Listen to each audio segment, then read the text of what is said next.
All right, we figured it out. We've got our new, more interior lights installed here. I've got them installed here in the trunk lid, and also I've got them on the back pillar that sits up top here, and they're facing forward. And to accomplish that, it was kind of a feat trying to figure out the wiring in this thing. Now, it's nothing too crazy, but let me break it down and tell you how we did this. So in order to accomplish wiring these lights, all these require is power and ground. That's easy enough. So to avoid running a ton of different wires, what I made is I believe it's called a series connection. So at that point, what we did was we just ran our ground wire all the way across here. And what it does is it taps in to the other existing ground wire. So it goes across here, taps into this wire, taps into this wire. Same with the power wire. Goes across, taps into this one, taps into this one. And I used these nice solder, the solder heat shrinks. So it all taps in together, and then I ran it out to a 2-pin connector. So that way, if I have to take it out, which it is right now, I can just unplug the whole panel and take the whole light fixture out. And then they're just in there with, I drilled a 3/4 hole in the panel, and then these things slide right in. And so now that connector connects up here, and then that essentially comes back around into the rear, the tail light cargo lamp. So in order to make this thing to where it's switched, that's where it gets a little tricky.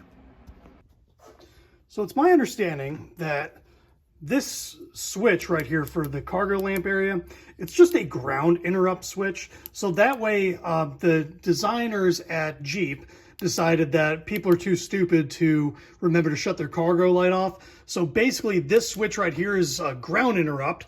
And what it's designed to do is to where no matter what, if you hit this switch or not, you'll never leave the cargo lamp on. It is switched to where if you have the cargo area open, you can turn it on. But when you close the light, or when you close the door, the light turns off. So no matter what, this is a fail-safe. That's pretty much what it boils down to. What I did was I made it to where this is a powered switch. Now, when I hit this switch, I can just turn on the cargo lamps as I want and shut them off as I want. But the trick here is that it still is operational off of every other switch. So all the door jambs work as designed. The headlight switch works as designed. The only downfall here is going to be if I ever forget to turn this switch off, it's just going to leave the cargo lights on. But with how bright it is, I don't think that's going to be an issue here. And let me show you how we accomplish that. So with the wires plugged in, basically these three here are more or less power wires. The middle one's a neutral wire. So at that point, what I ended up doing was I took our existing lights and I figured out which circuit on which side of this was ground and which side of this was power. This side here is power. The other side is a ground. So what we're going to do to hook up the light is we're going to take these power and the grounds and just solder them to the back of this board right here. And then at that point, then we can move into how we have it switched. So now when I open up the door, all the lights light up off these two poles right here, and this little light on the cargo area lights up. So in order to make this to where it's switched power, we had to go back into the harness. So going back into the existing harness, this thing was pretty much hammer timed and all the wires were all corroded and ripped out. So I ended up having to splice in a new harness to begin with. But what we did was we took the existing purple wire, which would be the wire that's actually already up here. And this wire right here receives 12 volts, and that's what turns the light on. But that is also the ground circuit for it. So once we hit the switch, it is a power switch, but once you ground it, the light turns on, if that makes sense. So what I did was I just went through this purple wire, I back probed it, and then I used one of those heat shrink connectors and just made a permanent ground. So now, every single time I hit the switch, it already is the ground circuit that it needs to power it up. I know it's kind of a pain in the butt. So to break it down even simpler, we've got our power and our ground right here on the light. And then our secondary ground to make this thing switch is we just tapped into the purple wire and just grounded it to the chassis. Look at that. Got it all done.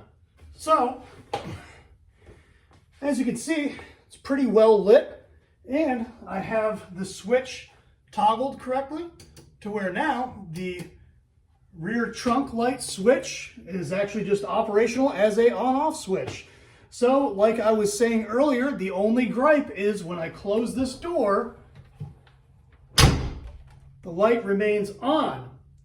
So the only real difference between a factory setting and this one now is that I actually have to physically remember to kill the switch.